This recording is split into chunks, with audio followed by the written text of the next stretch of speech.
Hello, everybody. Welcome to the Guiding Keys podcast. This is going to be a special episode where we talk about the Keyblade Forge's Keyblade Contest with our winners. I am Master Latrix, and I'm joined once again by Dalin. And our winners today are 8-Bit and Soku. Did I pronounce your name correctly? Yes, that is correct. Okay. Hey, howdy. I am one of the winners of the Forge contest. Very humbled by the experience. Wasn't expecting to come in first. But yeah. 8-Bit here. I honestly didn't know how to say Soku's name either, so I'm super glad you said it first. Yeah, there's a good while. Glad to be here. I remember because I think we talked about Soku's design when we did the first Reforged showcase for March Caprice 22 and or 2023. You know what I meant. This year. So I think I remembered how to say your name from that. Yeah, it's definitely been a weird one over the years. I thought it was a different way up until halfway through my time of having it now. And that's when the buddy who actually gave me the name told me how it was pronounced. So I was saying it wrong for a good chunk of time. All right. Well, we just wanted to kind of talk about the Keyblade contest, art in general, just kind of, just have some fun here. Sounds good. So I guess y'all tell us about your designs. We saw they were both themed on Soul Eater, and we noticed y'all's lore seemed to have been kind of collaborated. So we wanted to kind of hear the thought process on that.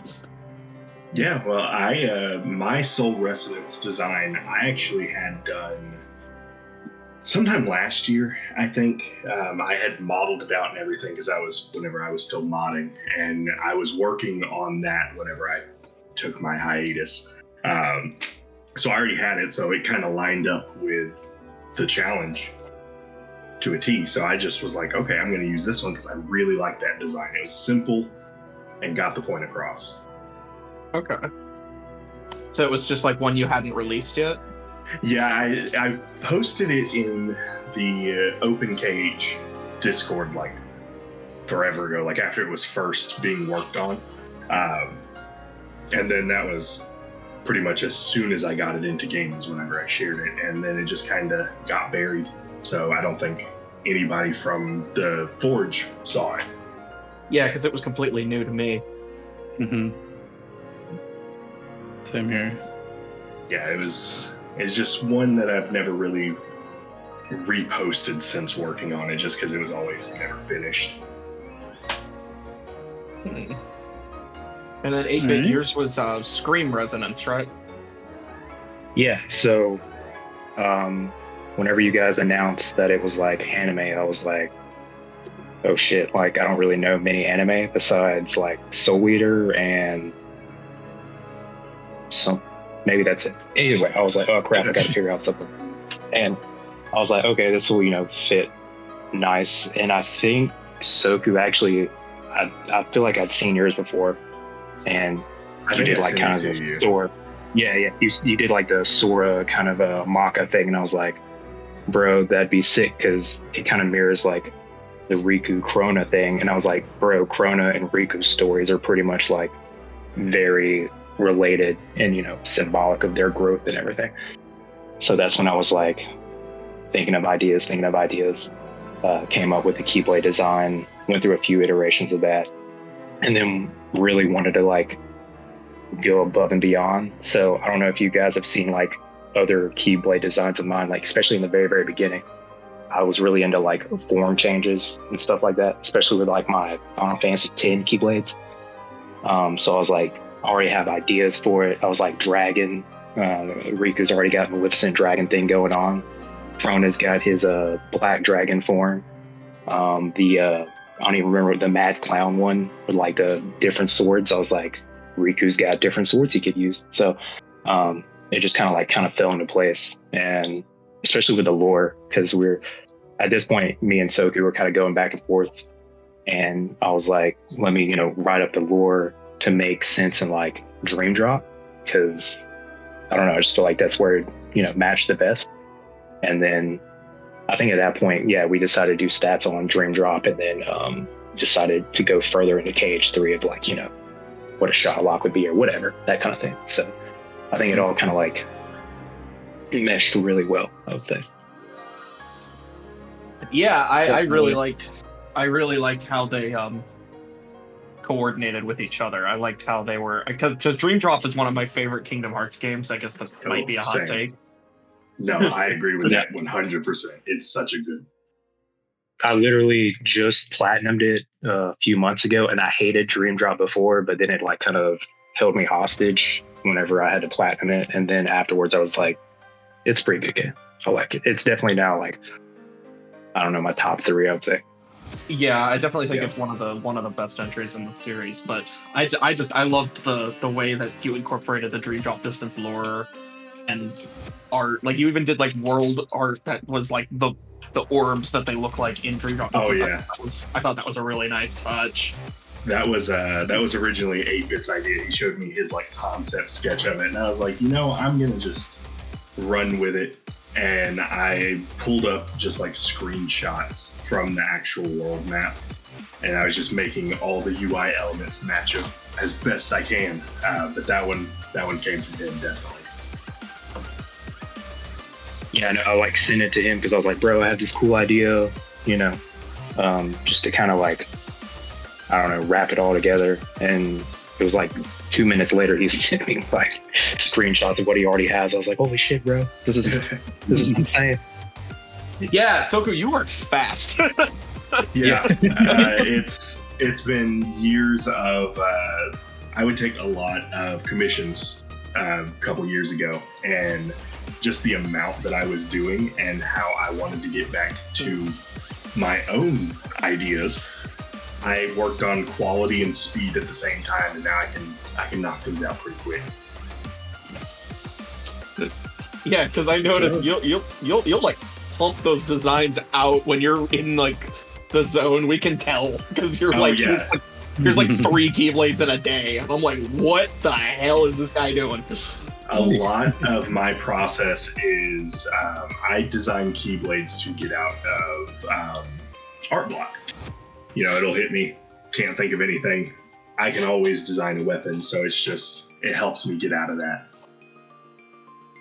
Mm-hmm. Yeah, I get you. That when I started doing Keyblades, that was kind of my thing. It was like, oh, I can just make a Keyblade. But now I try to put so much thought and like detail into everything I do. Now I'm just kind of like, now I get art block of making Keyblades. Yeah, no, that's understandable. I don't ever theme mine after anything, so that kind of helps with what I can and can't incorporate. So keeping it kind of loosey-goosey and just making things that I think look cool. That's all I'm caring about. Yeah. Yeah, I'm pretty much the same way, I'd say. Like, I just kind of, unless I get like a brain rot, like now I'm on like Kingdom Hearts Bloodborne brain rot. So, and especially when Missing Link came out, I was like, bro, we got all these like societies and stuff that we can make. But yeah, typically I'm just kind of like, what looks cool, especially like with, at least I do all mine in Procreate. A good, I don't know, or an easy thing to do is just like turn on the symmetry tool and just start making designs. And if something looks cool, then you just roll with it. You know what I mean? Mm-hmm. Yeah. Yeah. Can we talk about Missing Link for a moment and how like freaking hyped that like everything they've shown off? I love the Keyblades in it and the whole idea of like different societies. It's got me so excited. Mm-hmm. Yeah. My biggest thing is just that Keyblade evolutions are back. When I heard there was a Forge in Kingdom Hearts 3, I was like, yes, they're bringing it back in HD, and then it didn't happen, and I was very sad. Mm-hmm. I think I have a theory that the main reason why they didn't do that in 3 was just because they have those animations of the actual like Keyblade transforming with all of different form changes. Right.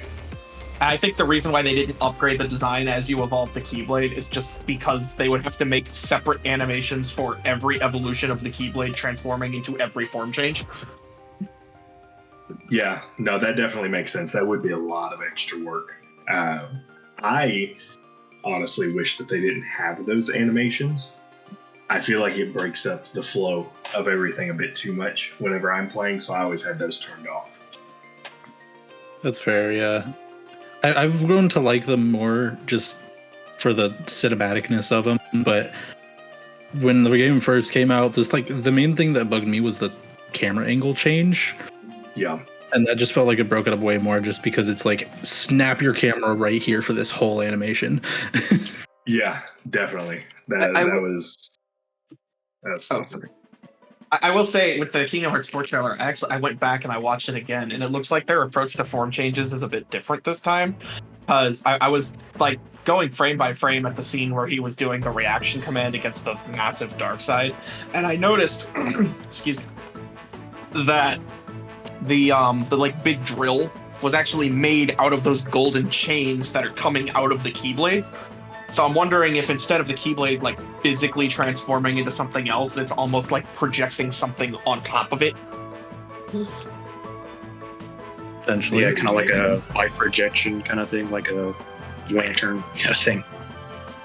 Yeah, Or something Green like Lantern kind of thing. yeah, something like that. Like I noticed when he's doing like the grapple with the chain, I noticed it's not actually the physical keychain of the Keyblade that's extending out. It's like made of light, and it's coming out of the back.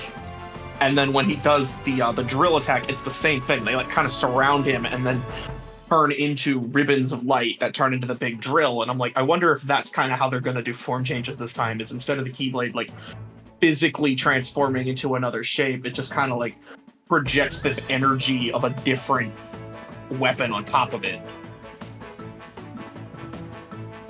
Yeah, that I could maybe see that happening, yeah. yeah, that'd be a very different way of handling it. I think it'd be interesting to see. I think that way, though, they could actually bring in the Keyblade evolutions back, because then they wouldn't have to worry about the physical, like, shifting of pieces to transform into different shapes. Right.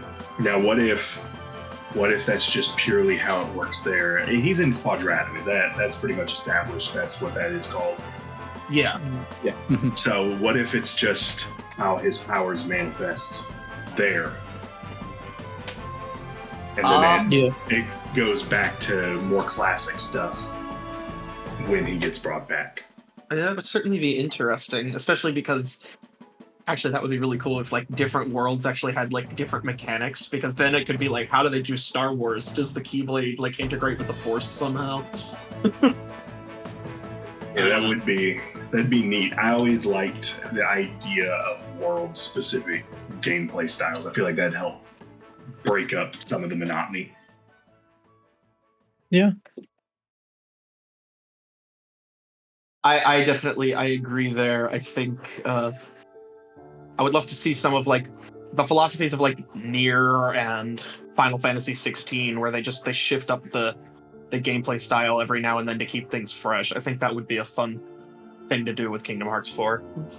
Yeah, it definitely, I think, would help the argument that we continue to hear of Kingdom Hearts lore is confusing, because then the people who don't really care can just have fun gameplay. Get some of those non-believers over to our side. I for sure.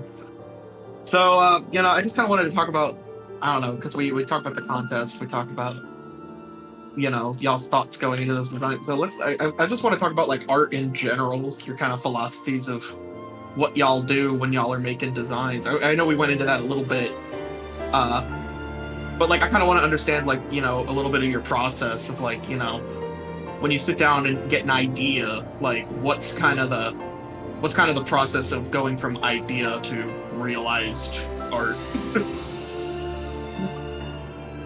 Yeah, a lot of my process is I'll be sitting there and I'll go through like 10, 15 rough drafts that just didn't vibe with me at all.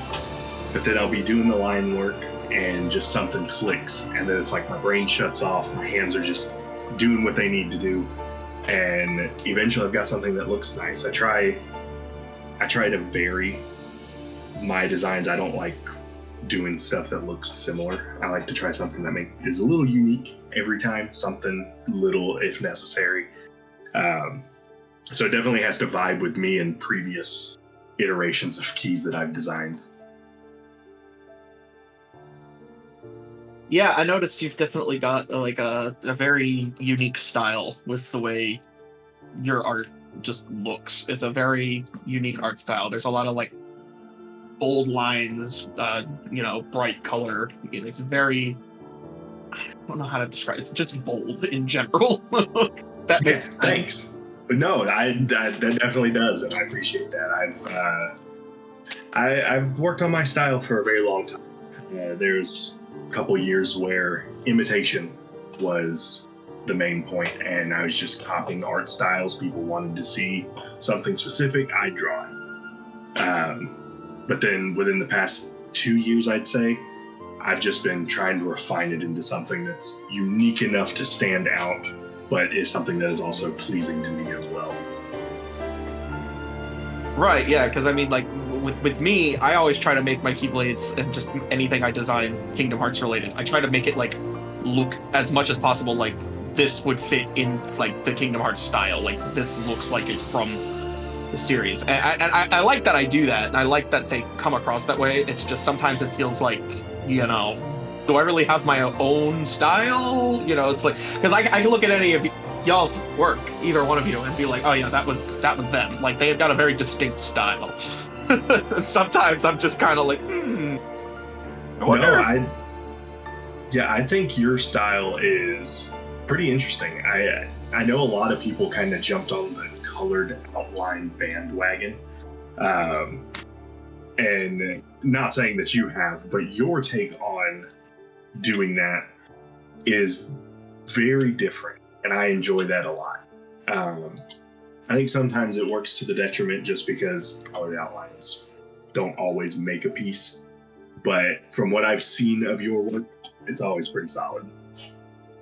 Yeah, I've come to more recently just kind of realized there are times where I should and shouldn't use them. So you'll see a lot of my stuff now will still have a black outline because it's like I just didn't think it worked very well with a colored outline. Mm-hmm.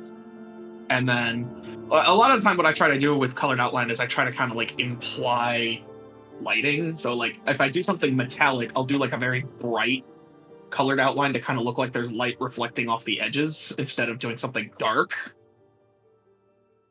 Because I'm just trying to imply like more of a depth to the right. texture of the metal. So I don't know. No, that makes sense.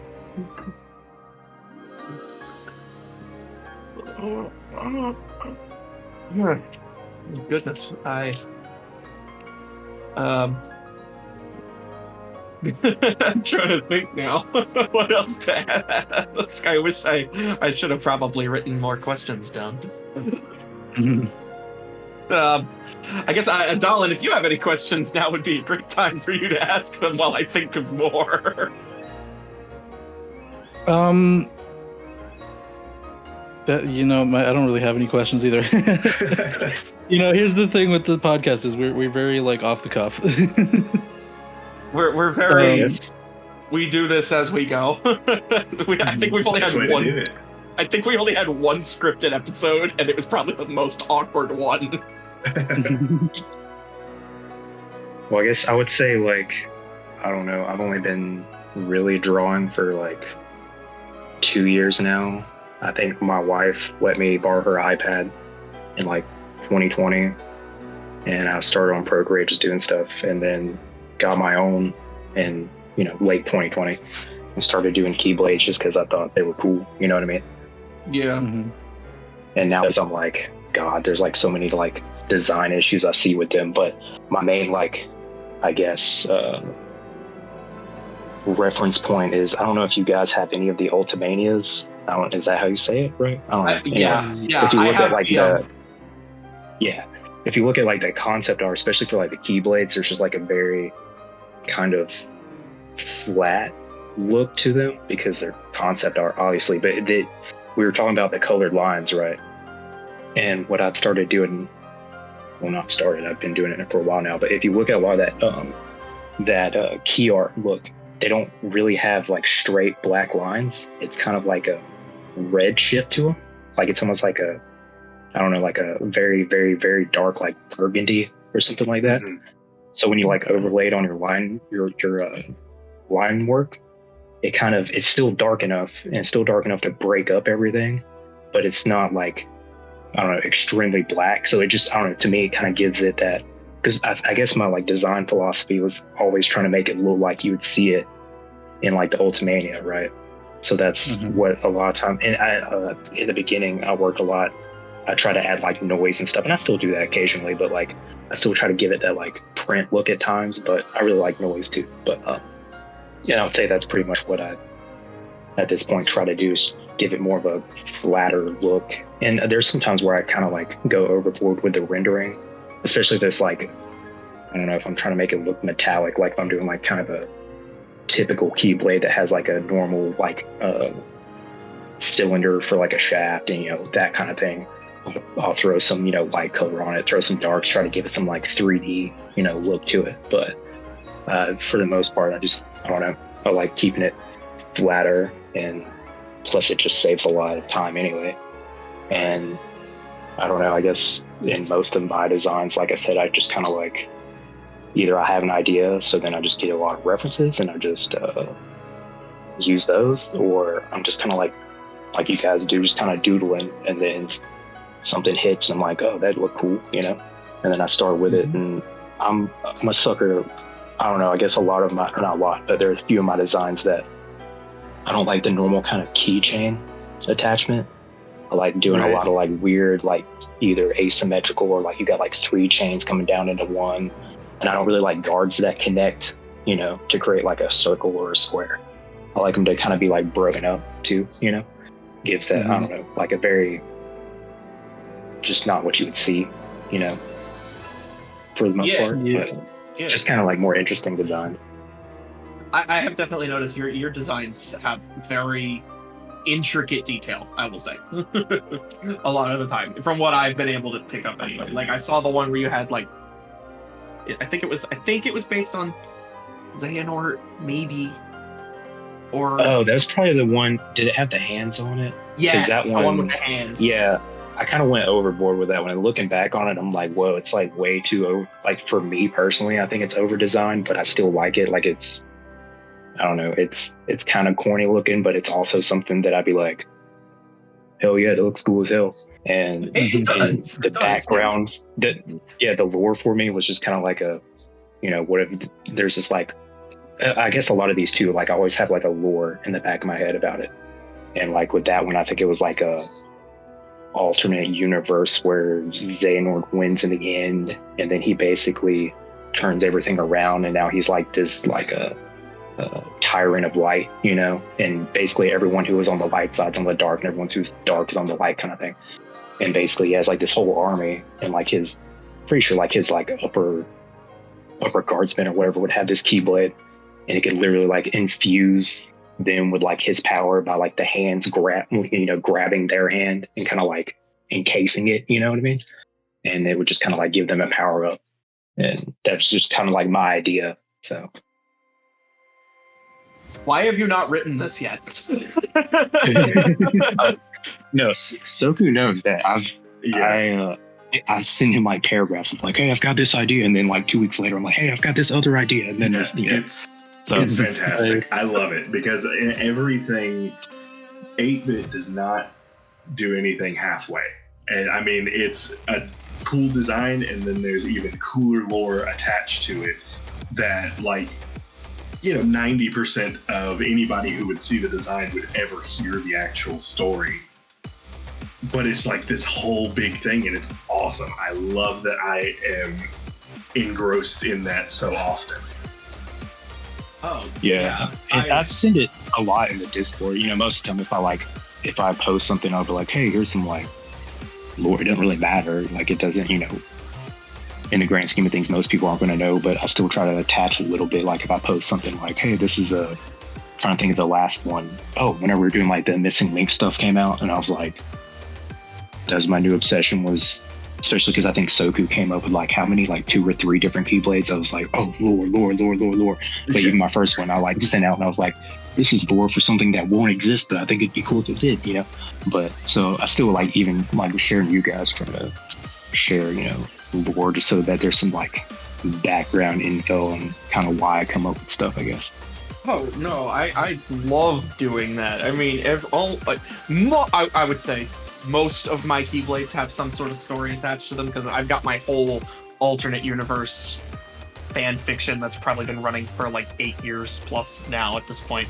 So it like every Keyblade from that has lore attached to it, and so every time I hear other people talking about their lore, I'm just like, feed me. Yeah. See, I love reading it because I don't go that far. I just recently got into like Kai being my main OC and everything and making an actual lore-filled story for her. I've never really been in that space. It was always just draw something cool and go to the next piece. But being able to consume all the lore tied to everybody in the server's, you know, descriptions, it's fantastic. I love it so much. Oh yeah, no, lore, and like, just it's like my favorite thing. I love it. I love whenever anybody like shows a design and then they're like, "Here's like 3 paragraphs describing." I'm just like, yes. Yeah. I'm like, I'm not gonna be able to read all this right now, but rest assured, I will go back and read it. Right.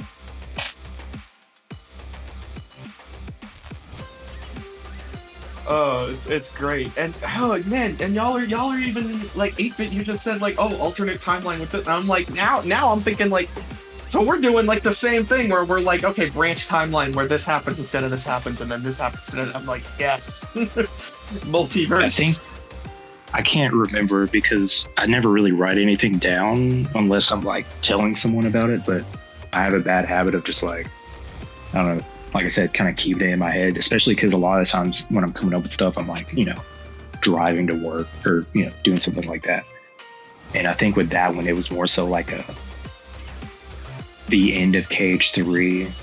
Yeah, it pretty much was like after Cage 3, like he was actually successful in doing what he wanted to do, you know, try to like bring a balance. And then, so instead of, you know, what we got at the end of Cage 3, it was like he reset everything. And now he's really the only one with the knowledge that he reset it, you know what I mean?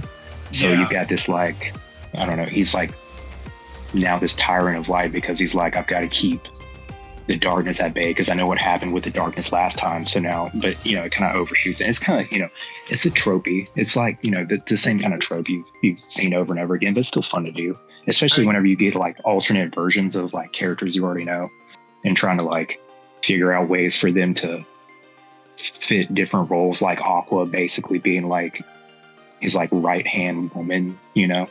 And I don't think I really came up with anything else though. I think it was really just him, Aqua, and then I think oddly enough, I don't think I really came up with anybody else. I think I had like pretty much I think everyone was evil. I don't know. I like making everybody evil, I guess. I don't know. It's a solid reason. I love villains, so I'm all for just make everyone evil. Mhm. So like in this alternate reality, does Sora and Vanitas just kind of flip flop? You play as Vanitas as the good protagonist.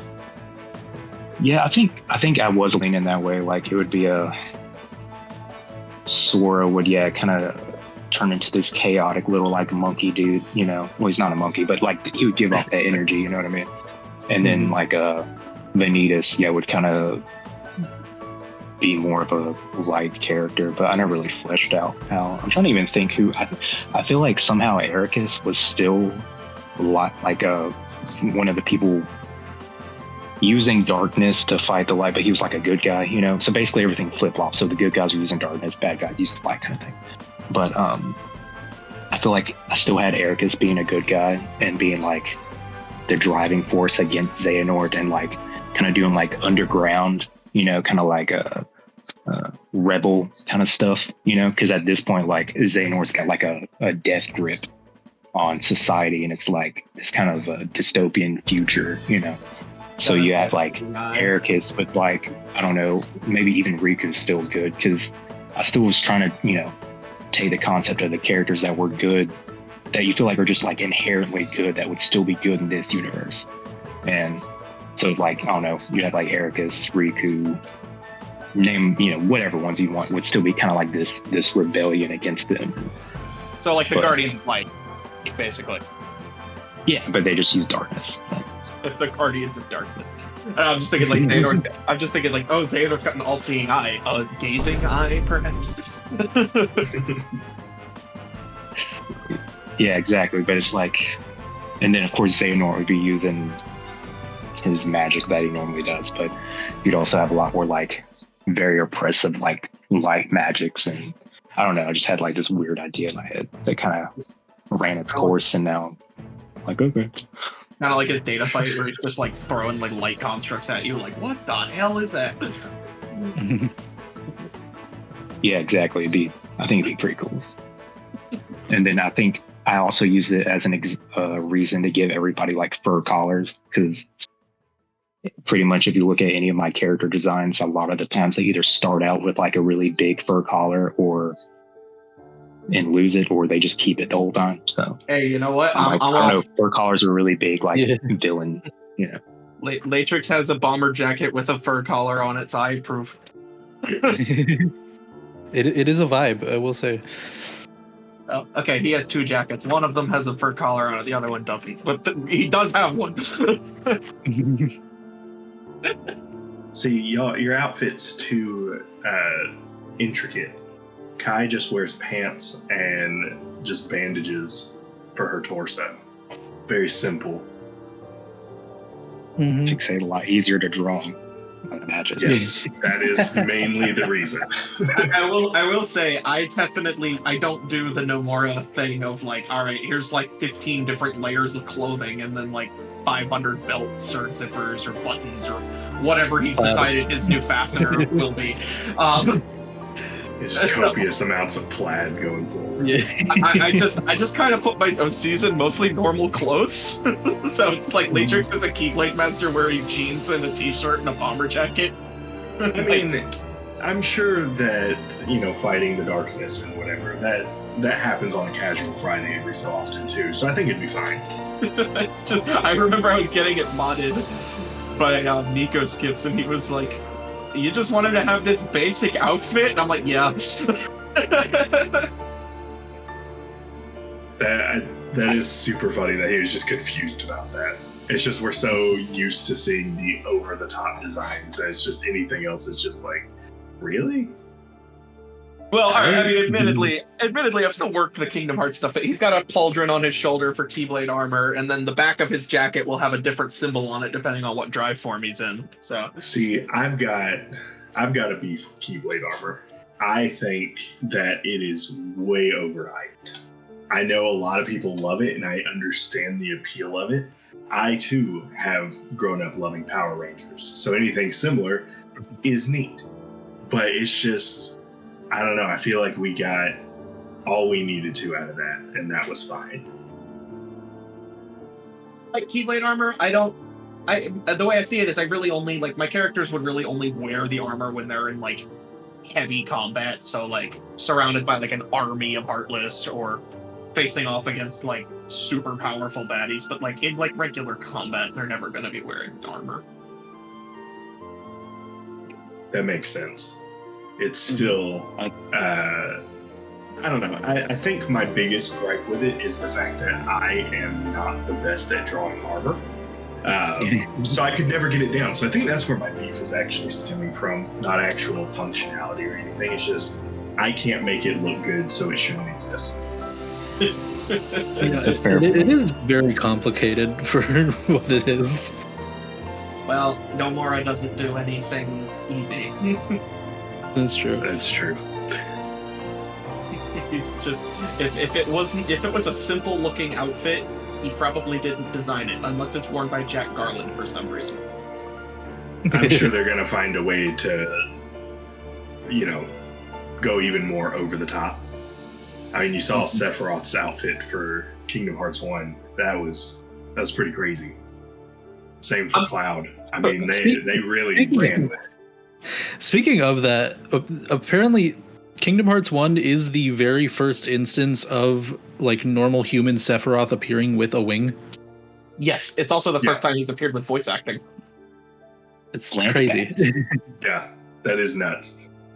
Now, I saw a thing too about Cloud. I don't know if this is true. This is just something I saw in passing, and I was like, oh, that's neat, doing research.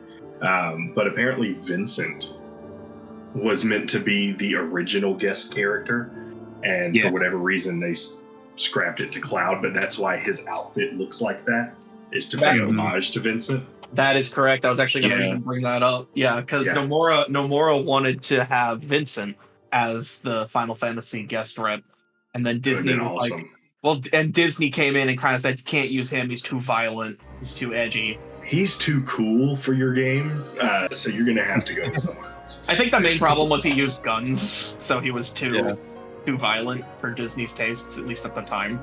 I think they've lightened up on it significantly Cowards. since. But, Leighton has a shotgun, right? So yeah, triple barrel shotgun. Mm-hmm. It's just, I think, but Vincent's guns just kind of look like regular guns. That's true. They don't really look like this fantasy weapon. They just kind of look like guns. Which is fine. I mean, just give Michael a gun too. Michael Mouse deserves to shoot people. Michael Mouse deserves to shoot people. Love it. I will die by that. That is almost a religion to me. And that's how strong I believe in it. Just give him a gun. Yeah, just not a stylized thing. Nothing to match the style. I want it to be like a realistic model of a gun. Just as close to realism. just a walk. Yeah, it's just as close to the real thing as possible, and it has the weight and the kickback and everything of a real gun. I want it to look as real as possible when this cartoon mouse shoots somebody. Let's go. I like the idea that the gun itself isn't even like matched to his style. It's just like rendered like a realistic, like real world gun, but it's still being held by a cartoon character. Yeah. And I think that would just drive the point home a little bit more that you don't mess with Michael. He's not someone to trifle with. Does he just pull it out of hammer space and just come out of nowhere? Right. Yeah, no, he just like, he reaches behind his back. He's like, okay, well, you have to say hello. And he pulls his gun out to my little friend. And it's just a gun. And he just shoots him. No hesitation either. He doesn't like give him a chance to reply or react. It's just he pulls it out and then shoots. That's it. Well, I think you're going to have to contend with my little friend here. That's it. Yep. Spot I think on. that's why people really liked I made a weapon or a mod of the Gun Gale Online weapons from Sword Art Online. And it's just it replaces Shooting Star, so the form change is literally just pistols, and then the second one is snipers, and everybody fucking loves it. That's awesome. I was working on a Star Fox Keyblade. This was well before Keyblade physics were ever a thing, and I was gonna make the form changes, the blasters, and then I don't remember what I was gonna do for the launcher, but that one is sadly retired forever because that was whenever I was first learning to model, and it is bad. Well, hey, I mean, we gave Yuzora a gun, like an actual, the materia gun, but he looks like he should have a gun, like a realistic gun, same as Michael. Mm-hmm. He just fits that aesthetic, I think. I'm very proud of my materia gun idea. That was one of my best ideas I think I've ever come up with. I don't know why. I do think the idea is pretty neat. I like different things, and that's pretty unique, and I like that a lot. I literally came up with it just because I was making an OC who can't use magic. Like, he's a Keyblade wielder, but he can't use magic. So I was like, all right, well, how do we get around the fact that he can't use magic? Oh, he just carries a gun that shoots magic pellets out of it. So, like, they're just little beads filled with, like, whatever spell he wants to fire at people.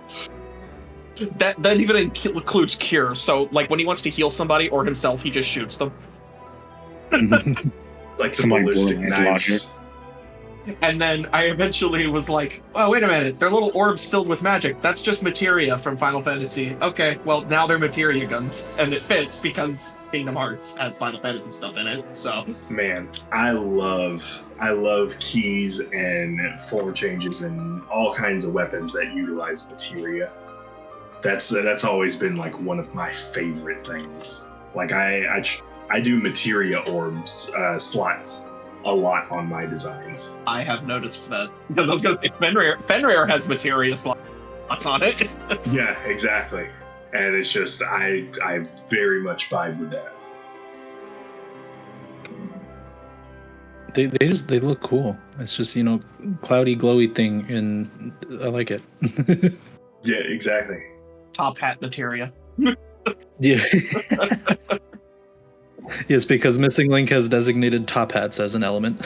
Yeah, because they have all the elemental core heartless. So you've got like the flame cores, the ice cores, the water, or they don't have ice cores, the flame cores, water cores, earth cores. And now they have the top hatter core. So I'm like, oh, okay, top hat is an element. Cool. So I'm gonna make a materia based on the top hat element.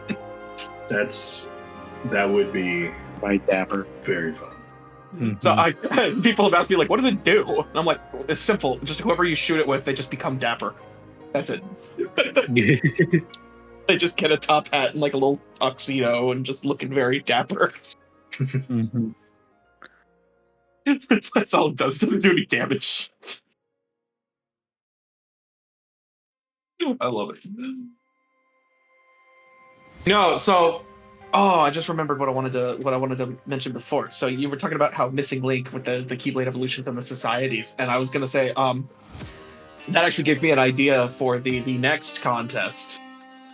I think I posted it in the chat, but I kind of want to see like, all right, what if everybody designs their own Missing Link Keyblade, or like their own idea for like a Keyblade from that time period? It'd be pretty interesting. I think you could do it. Well, yeah, I think I do. Yeah. Especially if it's already released by that point, you'd have more of like maybe some more lore understanding, be able to make a better one. You know what I mean? It should really at that point.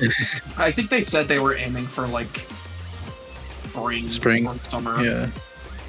Man, I am trying to get me a backbone just so I can play this. Same. Yeah, I picked one up on Black Friday, so I was Nice. very happy to learn that it had controller support. I have a Kishi, I think. Kishi. It's A Razor something Kishi, similar. Yeah. And I don't like it. It's too floppy for me. And it's just, I don't like it. So I'm hopefully getting one. They only stick on the sides, right? I literally just have a PS4 controller. You can get one of those clips and clip onto Yeah, the top that's of what the I have. controller. Yeah. Yeah, I've got the little clip that clips on the PS4, and then you put your phone into the thing and tighten it down, and that's what I use if I need a controller. I mean, it works. Yeah. Mhm. I mean, I was rocking that for a while too, but I was using an Xbox controller. Just not very ergonomically friendly, I guess. It's very top heavy. No, I'm not a fan. No, I definitely think something like a backbone is going to be more ergonomic, just because it's more like suited for handheld use. But I think the whole phone mount thing, like, it works, but it's going to be very top heavy. Yeah, that's pretty much Yeah. the issue I have if I want to use it, because I use my phone sometimes to like emulate, whatever, instead of actually buying an emulator, but or using a computer, because who even has computers anymore? But I have a computer. no, but I have a laptop. But like, yeah, so it's very, very top heavy and very uncomfortable to use for extended amount of time. But I did look at the backbone. I think they're like $100 on Amazon or something. Yeah, they're $99. I got one for $80 at on Black Friday. So yeah, I might try and pick one up, especially if whenever Missing Link comes out, because I'll definitely be playing that. Oh yeah, it's nice to see like a real Kingdom Hearts mobile game this time. Yeah, I agree. I was very smitten with Union Cross when it first came out. I was just so excited to have something else to consume, and then the paywalls started happening, and that's what really killed it for me. For the first handful, I paid to get the new gems and new medals, and I was deep into that game for too long, and I'm hoping that Missing Link kind of strays away from that whole you have to rely on these things that you have to summon and make it. You may not have the best, but if your skill is high enough, you can make it through. Yeah, I mean, that's kind of my hope, the fact that you can do manual control of the combat, and you can dodge, so it's like, alright, so even if it's gonna take, like, 20 minutes of chip damage, in theory, I should be able to kill this enemy. Right. Well, I think with that, they have the time limit, so with the time limit, even if you're, like, super underpowered, you still won't be able to, because the time, I don't really know, I just know there's a time limit. And I don't know if the time limit determines like a special bonus or if you literally have to beat the quest within the time limit. I think it is tied to just challenges that you get for doing the battle. Okay. Yeah, because I was watching somebody play it. There's like a challenge mode where there's like a little arena that you can do like time challenges. That's the stuff with the time limit. Because I was watching somebody fight an area boss, which are like the big bosses that you have to clear. Not the raids, but the area bosses where you have to clear the miasma to get chests, and it was like a powerful enemy, but it didn't have a time limit on it. So even though the guy was like super under leveled, he actually got it down pretty low health before he died because he messed up. But he got it down pretty low, just staying out of the enemy's range, just dodging and attacking. And I'm like, all right, so it is possible. That'll be good, because I definitely don't want to start gambling again. That was a dark time for me.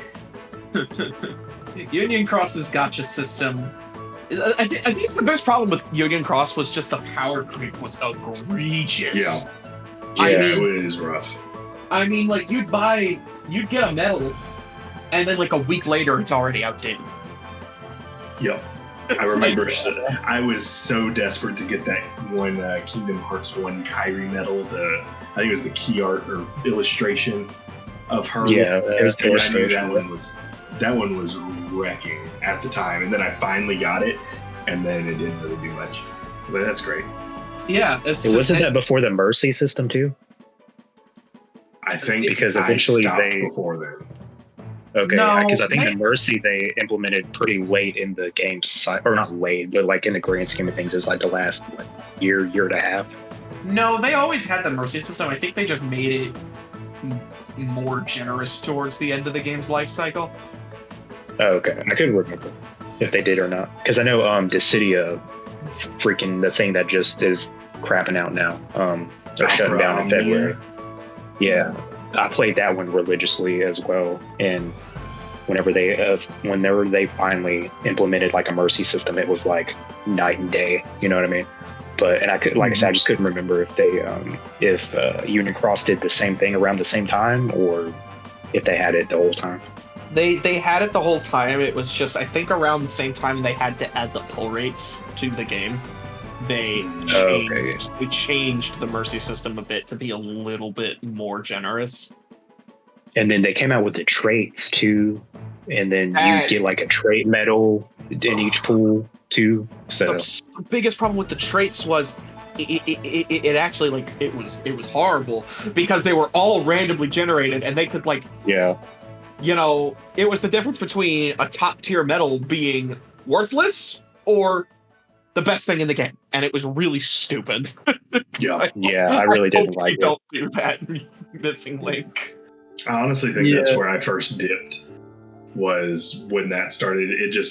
I had took a little break from it and came back like, oh, let me check out what's new. And that was all in there, and I tried to keep up with it for a little bit, and I was just like, this is too much. It feels like a second job at this point, trying to juggle everything. Yeah, well, and then they had the different tiers of medals, so they had like the tier 1 all the way to like tier 10. Mm-hmm. And it was like you couldn't upgrade your medals tiers, so even if you had like worked your ass off leveling this one medal all the way up, it was still just going to be outcompeted by a medal of a higher tier no matter what. It's like, that was stupid. Yeah, I was always like, I didn't hate Missing Link in any way. Like I enjoyed it for You mean Union Cross? a vast majority, or yeah, Union Cross. I enjoyed it for a vast majority of the time, but like the gacha system was like really weird and not good. Yeah, I mean, I enjoyed Union Cross. It was a lot of fun, especially when I made a lot of friends playing Union Cross, and I actually ended up joining a high-ranking parties like Discord server, and I ended up making a lot of friends that way.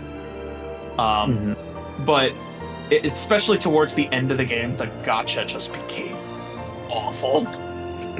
Where it was like every week new medals were making the ones that just came out obsolete.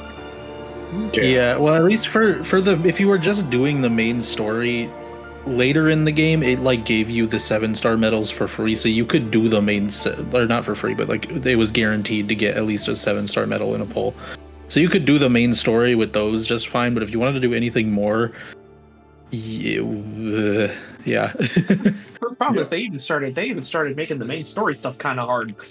Because like I had pretty good medals. I had a really good setup. Because I was paying like the weekly VIP to get the extra medals and the extra upgrade materials. And even there were story missions that I couldn't get past, and I'm like, are you serious right now? Yeah, I feel like you shouldn't do that to the main story, because that's what a lot of people are there for. Let the whales spend on the events, the higher tier stuff, but I don't think you should be barring your full player base out of the story, which is, like I said, the main driving force for even that was a problem in the early days of Union Cross. That was a big problem because like any really good medals were hard to get, and you had to like hope that you could get through the story. Like I remember being stuck on story missions like early on in the Union Cross days. I will say, I think my least favorite part about Union Cross, aside from just the gacha system and how it worked, but like my actual like least favorite like game mechanic of that game was the fact that certain Keyblades were locked behind crowd mode. So you had to like do all the story missions a second time, but harder, just to get some Keyblades that made your build viable at all. Yeah. I didn't like that. I would prefer it be like that though, than behind a paywall. Make it where you feel like you've accomplished something, because I don't think any of those were super necessary to get through the normal mode of the story. No, but they were the most meta Keyblades in the game. Right, but it's just not locking, because they very well could have been like, here's this banner where you can purchase to summon or get this thing, and once the event's done, you have no further access to it. You're just out of luck until like the 45th year anniversary, where they're like, here's everything we've ever sold you. I couldn't even imagine them like actually locking Keyblades behind the gacha. That would be awful. I mean, I feel like that's kind of what Genshin is like, and that's part of the big reason why I can't get into that. It's just I'll pull on stuff with the free stuff that I've earned, and I won't really get anything that made a difference. And I just feel like, okay, well, I'm stuck at this plateau, and it's luck based to get something that makes a difference playing solo. Yeah, I will say I kind of fell off of the Hoyoverse stuff, especially when I realized that like almost every character they add is limited characters. And it's kind of like, well, what's the point of the permanent banner and the 5-star characters from that if they're just all gonna be outclassed by the limited characters, and then you make all of the characters that anybody wants limited anyway? Yeah. It's like, what's the point? I don't know. I like Genshin, but I can definitely understand people not liking it. My biggest thing is just Overwatch was my vice for so long. Overwatch 1. I didn't really care for 2. And I would spend money like no other in Overwatch. I'd buy loot boxes. I'd buy the $50 bundles that you could get, and I'd do those like multiple times a month. Oof. Like Overwatch had me severely in debt. But it's just after all of that, and then just seeing it, the stuff I opened up was still mine, but just seeing, you know, all that kind of progress, because a lot of that stuff I could even buy because I earned the coin, and then Overwatch 2 system just kind of did away with any kind of rewarding you for playing. Any kind of gacha now is just kind of sour to me. Missing Link gets a pass because it's Kingdom Hearts, and I'll always give that a pass. But no, it's just I find it really hard to try to justify a purchase like that anymore. That's kind of my argument, where it's like, I was talking the other day, I think in the gaming channel, I was like, I don't really play gachas anymore, and then somebody was like, well, you're gonna play Missing Link. I'm like, I'm gonna play Missing Link because it's a Kingdom Hearts game, not because it's a gacha game. Yeah, there's lore there. You need to play. Like, I'm interested in Missing Link because it's a Kingdom Hearts game. It's just, it happens to be the next entry in my favorite game series. That's the only reason.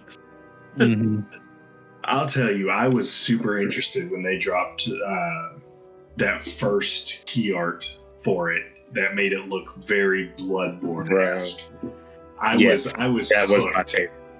I was like, they're gonna do something wild with this, and then none of the gameplay is even close in style to Bloodborne outside of that one image. So that's kind of sad, but I think it'll still be fun. Well, I think that's more just supposed to be like the vibe of like the setting and the gameplay. And I mean, it just based on the beta, we haven't really gotten any story stuff out of it. Right. When I saw that, I was like, there's going to be some eldritch horror heartless out there that we're going to have to slay. That's going to be cool. And it doesn't, and it said we got a top hat core. I guess that is kind of Bloodborne-esque, but not what I was hoping. Don't disrespect the top hat core. He's fine for what he is. It's just he was under my expectations. He's doing his best, okay? That's all I can ask for. But he's no multi-tentacled, multi-eyed creature. The best kind. Those hold a special place. I think it's going to be cool during Missing Link to see people, or when it finally releases, to see people like staring at every NPC you come across. Like, is that Luciu? Is that Luciu? I think this is Luciu. Just like everybody, like 6 hour long videos trying to convince you that this weird character in the background's Luciu. I think that would be fun. I love that Kingdom Hearts. It's gonna be somewhere. I love that Kingdom Hearts has instilled this sense of paranoia in people. Like, are they Luciu? Are you Luciu? Who's Luciu? Because I mean, obviously in what was it, Dark Road, he was Bragi, and you're like, okay, that's like Braig, but you just swap 2 letters. But I feel like they should really like lean into the like he could be any one of us thing, and have him like, I don't know, have a completely different name, or like just be one of those things that like we're always looking for now. Yeah, it's just like a little girl somewhere. No, I just immediately thought of Meet the Spy from Team Fortress 2. It could be you. It could be me. He could be in this very room. The true Lucius we met along the way, I guess. He's Luciu. You're Luciu. I'm Luciu. Are there any other Lucius I should know about? Meow. But I don't know, I think that's a really cool character and a really cool character concept. I mean, obviously it's not like a new concept, but whenever they pulled that in the end of Cage 3 and then just really ran with it. Plus, what's funny Bragi's design is like just top tier design because he's got the fur collar and everything. It's just great. What's funny is I didn't know he was Luciu, but I totally called Xigbar being more important than like he was letting on. I was like, before 3 came out, I was like, there's something about that guy.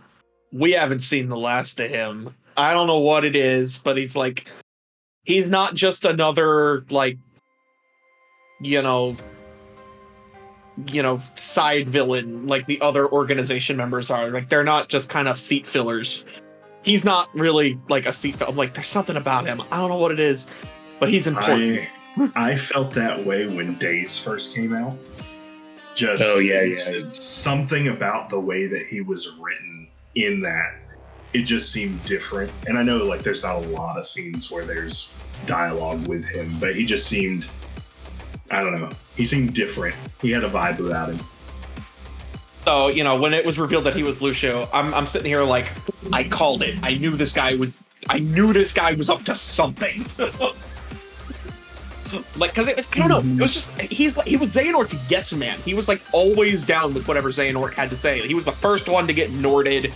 You know, I was like, he's got an agenda. I don't know what it is yet, but he's got an agenda. So as soon as they revealed he was Lucio, I was like, that's what it is. And I remember so my like whole KH3 gameplay, I got it like Monday, which was the day before it came out. It wasn't a midnight release, it was like 9 p.m. or whatever. But I played through up to like the first save point in Olympus, and then the next day I played through a bunch.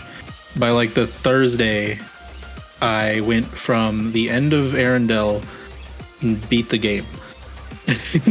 And it was like really late at night, and I got to the epilogue and I freaked out. Like I was so excited at that. Oh yeah, no, it was insane. Very smart move of them, by the way, to put the like secret ending behind a patch, so anybody that got it early couldn't leak it. Here's hoping pretty good. Here's hoping they do that with 4 as well, just because knowing how things are nowadays, everything gets leaked. Yeah. It just really sucks that they do that mainly for people who don't have good or any internet. That's the only downside to that, because like my brother, he lives with my mom, and they live in the middle of nowhere. Like their internet is so bad, it takes like a week and a half to download even the smallest thing. Their internet's that bad. Yeah. So to like bar people out of experiencing something to prevent leaks, it's good and bad, that double-edged sword thing. Yeah. Yeah, no, and I mean, I'm definitely with you there. I'm very much of the mindset of media preservation, and like games, you know, I buy my games on disc. I think discs should actually have the game on the disc, not, you know, the disc is just a file, you know, right, gateway to let you download the rest of the game. Like, you know, I don't like when the games do that. But I'm with you there, and I mean, I have good internet, and I'm still of that mindset. So. Yeah. It's just, it's good and bad. But I definitely believe in media preservation as well. I mean, I think Sony's doing something here soon where people who bought a certain TV show or something is now going to be barred access from it. Yeah, they literally took TV shows off of the PlayStation Store, and like movies that people had purchased, and even if you had bought it, the license is still expired and you just can't watch it, even if you bought it. See, that's so crazy to me. That is such a backwards way of thinking. But the funny response I saw to that is just, if you can't own it, then piracy isn't illegal because it's not stealing. Oh yeah, I saw a lot of people coming out with, you know, they're like, well, time to, you know, sail the high seas, you know what I mean? Exactly. Like, that's people always go to that argument as soon as just the smallest thing happens. They'll just be like, okay, well, there's a price increase of $2 a month, and I've got to start pirating everything again. Well, and you know, I find it interesting that, I mean, a lot of these media companies, they thought, oh, nobody cares about physical media anymore. Everybody just streams their movies on Netflix or whatever, or buys their movies digitally. Nobody's going to care. You know, nobody cares about Blu-ray anymore. And then the moment they tried to take Blu-rays off of the shelves at Best Buy, everybody flipped out. Mm-hmm. I think they're still going through with it, unfortunately, but it's just... And I think now with this whole Sony taking licenses away from people, I think we might see a resurgence in people buying media physically. I'm hopeful of that anyway. Yeah, I went through with the digital PS5. That was one of the only ones available to pre-order on the day that they went live. So in order to just make sure I had one, I went with that one. But I think I'm definitely going to be getting the disc version for the Pro whenever that drops. If it drops. I'm still not convinced we're getting a Pro. Oh, the way Sony is here recently with Slims and Pros and Pro Maxes. I definitely see them milking this because they made a lot of money off of PS4. I don't know. Me personally, I'm still not convinced we're getting a PS5 Pro. Although I do like that the Slim Digital Edition has the option to attach a disc drive now. I think that's smart. Yeah, that's definitely a game changer. I never had the PS4 Pro or whatever it was called. I literally just had my same almost launch week Pro for the whole time till I got my PS5. And I lucked out with a PS5. I was able to get, I think, the disc version on the PlayStation Store. I don't remember what happened. I just remember getting an email or something for somebody that posted saying hey, they're up, you can buy them. So I ran over there real quick and actually was able to get one. I was like, oh shit. I didn't get one at launch, but I got very lucky. I got one from Best Buy, I think in January of 2021. They came out in November 2020, so. Yeah, that's not too bad. I remember, for me, I remember vividly that I was streaming, and right when I ended my stream, I looked at Twitter and it said, PS5 pre-orders are open, and I got one. Off of Amazon, I think.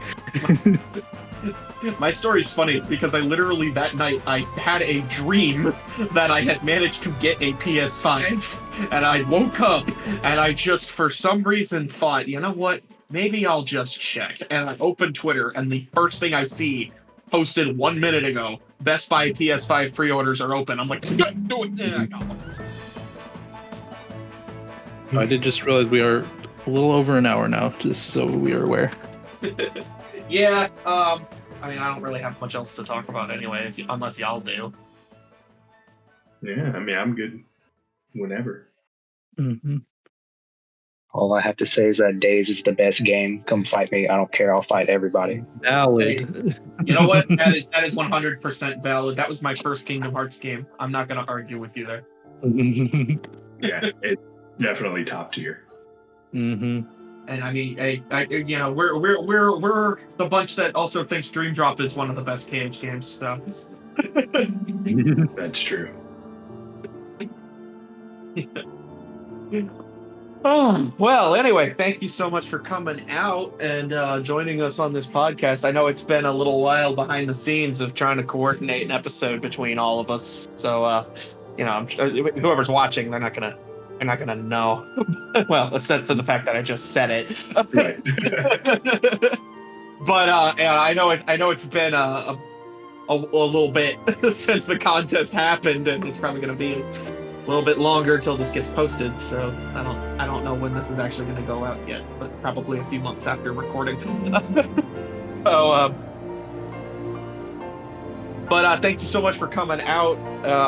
And joining us on this podcast. It's thanks for having us.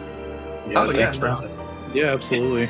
It's always fun to get to talk to people here. I'm really glad we did this because we've already gotten a chance to talk to a lot of really cool people on it, and we're gonna get some more people coming in the future as well, and it's gonna be exciting. I won't say who. But it's gonna be awesome. Anyway, thank you everybody for listening, or watching, or whatever you're doing with this podcast. If you're watching or listening or having it on in the background, thank you for spending the better part of an hour or more than an hour with us. You can tell this is not scripted. This is Master Latrix, the Keyblade Forge, and the Guiding Keys podcast. Thank you, and may your heart be your guiding key. Goodbye, everybody.